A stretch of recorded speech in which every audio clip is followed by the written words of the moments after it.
آگے بڑھتے ہوئے آپ کو بتائیں کہ پاکستان تحریک انصاف کے رہنما پرویز خٹک نے کہا ہے کہ وزیر اعظم نے مزید مہنگائی کا عندیہ دے دیا ہے۔ اگر مزید مہنگائی کرنی تھی تو ہماری حکومت کیوں ختم کی؟ ہماری حکومت تو آپ نے مہنگائی کا بہانہ بنا کر ختم کی تھی۔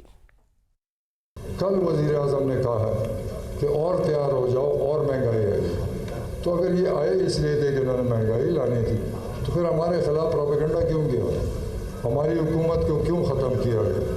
کیونکہ یہ تو صاف نظر آ رہا تھا کہ یہ لوگ اس ملک میں 35 سال تجربہ کر چکے ہیں۔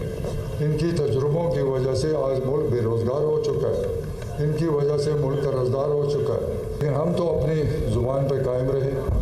صوبائی اسمبلی ہم نے ختم کی لیکن یہ وہیں پیچھے رہ گئے۔ اب مسئلہ یہ ہے کہ یہ آئین کی خلاف ورزی جاری ہے، کیونکہ آئین کہتا ہے کہ 90 دن کے اندر الیکشن ہوں گے، اس میں سوال ہے ہی کوئی نہیں۔ اب یہ کبھی ایک میٹنگ کر رہے ہیں الیکشن کمیشن، کبھی کسی کو خط لکھتا ہے، گورنر کچھ اور کہتا ہے، تو یہ الیکشن سے بھی بھاگ رہے ہیں۔